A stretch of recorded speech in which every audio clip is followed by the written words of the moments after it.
Hey, it's Becca with Unicorn Art Studio.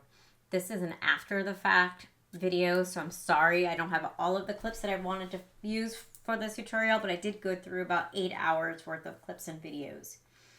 This video is how to make a beach scene on a really big table. So I suggest starting with a free table. Go to garage sales, check on Marketplace, find a table. The next thing you're going to want to do is sand that table down. Okay, so this is after a full pour of mica powder mixed in with my resin. Each color you look at, probably, I'm going to say about 12 ounces. So I decided that I'm going to use that as my bottom layer of my ocean. So I'm going to build translucent layers above it, and then that way when you look down through the table, you'll be able to see it and it'll look a little bit more like the ocean floor. The white that I added in here is just to mark where I think I want my waves to wash back upon. So I have a visual, and then I'm going to lightly sand that down so it looks like foam on the beach instead of just drawn on waves. I'm inspecting the table. You always want to inspect after you pour, so if you can find any divots or lips right here, so you can take care of that before it becomes an issue. Make sure you check it in different lighting, sunlight, of course, during the day, and then check it under a lamp. You will find that you catch many more things as the lighting change of the cutouts. And then a light sanding. As you can see, it's just lightly scuffed up. And I did the sanding in my art room because I knew that I wasn't going to be putting off a ton of sand. Right now, I'm just getting an eyeball where I want all of my cutouts to be. It's time to add some waves.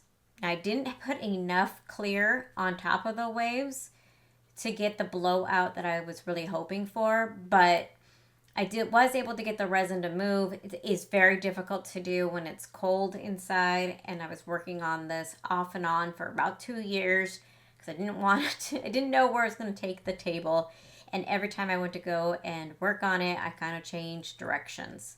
So this is just my blowout right here of some waves. I'm trying to hide the fact that the cricket figures are very one-dimensional by putting layers of waves around them. So that's what I'm doing here.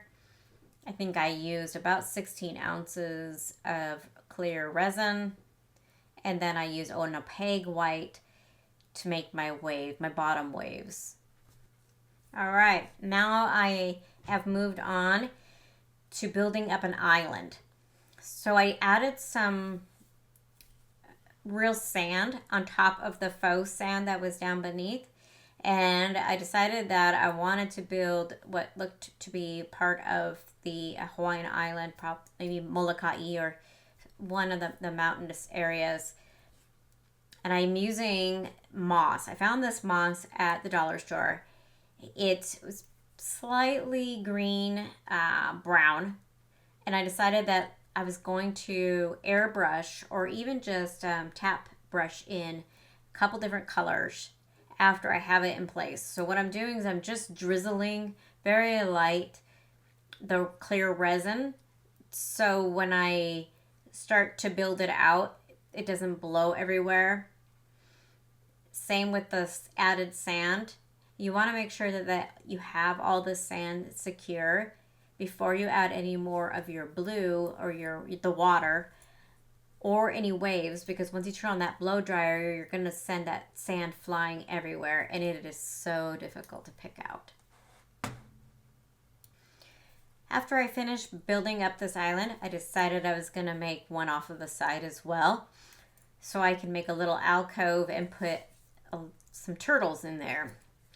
I'm building out the island portion with the remaining moss that I had from the original island area. So I'm just tucking them into place where I want them. My best advice is that you put things together where you think you want them, and then you go and you sleep on it, and then take a look at it before you pour your resin, and then that way you are 100% sure with what you're designing and you don't waste any of your materials.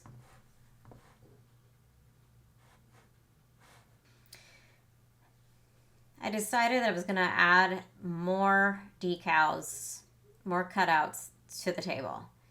So I'm mixing up some clear resin, making sure that I get a lot of the bubbles out. It's difficult to pour resin when it's not the ideal temperature because it can get cloudy and it doesn't go clear. Once it's cloudy, it's going to stay cloudy.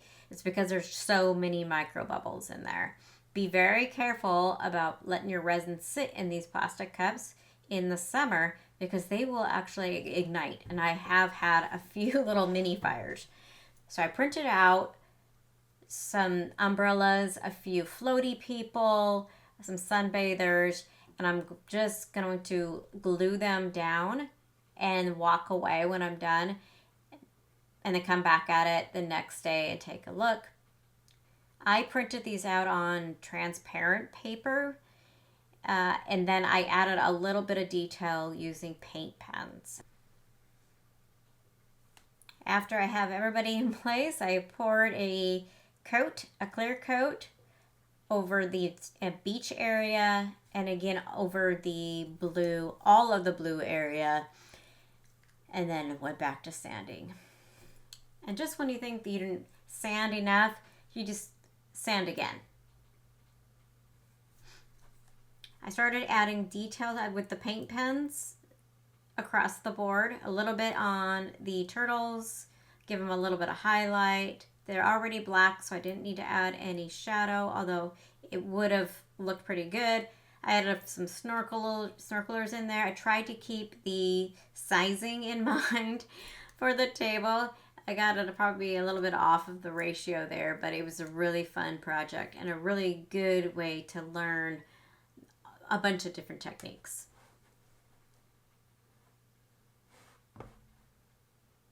Here's a close-up of the sharks. Looks like sharks. All right, so back to adding another coat. Clear coated everything again, and then added more resin. Every time you add resin, it means you're gonna have bubbles. So just be prepared for your bubbles. If you are worried about it being cloudy, then use heat. I prefer a flame or torches.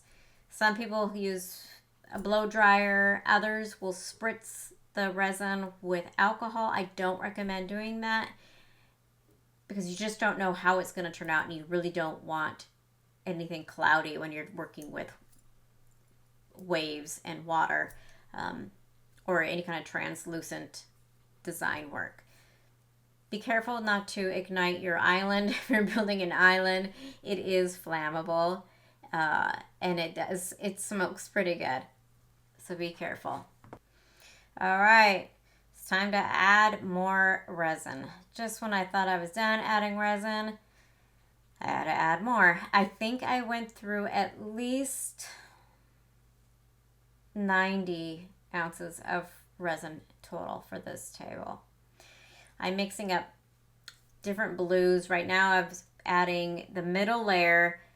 I wanted it to have a little bit more turquoise, so I mixed a little bit of the blues together, found a good turquoise color, brought that in, and then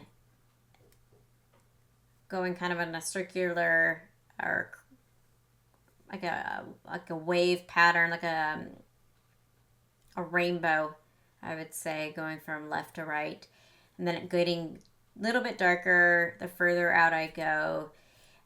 I didn't realize that I had used a little bit of an opaque type of powder. Let's say it's something like shimmery or pearlescent. My suggestion is to not use those if you're going to try and make multiple layers of a beach, because it's going to look a little bit cloudy.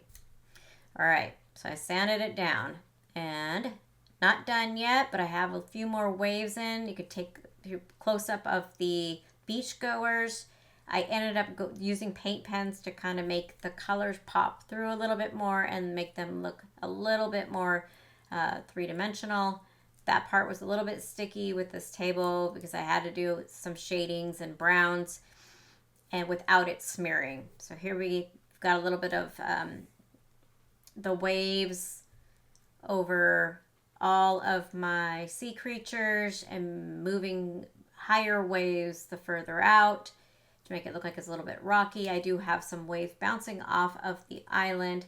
I decided to add some palm trees as my last piece, and they're removable, so they can come in or come out depending on how much room somebody has, or if they have any small children or animals that will eat the palm trees.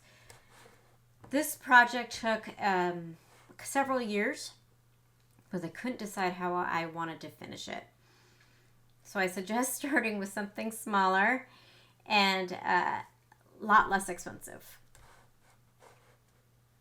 Okay, preparation for my last coat. I did some more scuff work. So I scuffed up everything that I was slightly raised. There was a few tiny bubbles in there. Sanded those pretty well. We had to move the table outside in order for me to do the final sanding because I didn't want the resin blowing everywhere around the room. And at that point, the table must have weighed about 75 pounds. Okay, let's see. Table's outside. Yep. So sitting outside, and at this point, I was fully regretting the fact that I had spent so many years on this table, and I'm not even quite sure where to put it when I'm done. But here's the final review or reveal of the video of the table.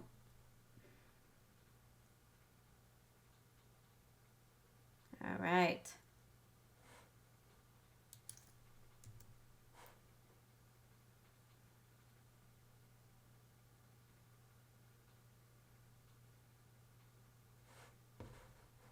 Okay, here it is. So we brought the table inside in the living room, and it's the great size for a coffee table. Put it on its original legs, and it found its new home. Thank you for watching. If you have any questions, please throw them in below. I will do my best to answer them. If you have any questions about materials, I will put what I used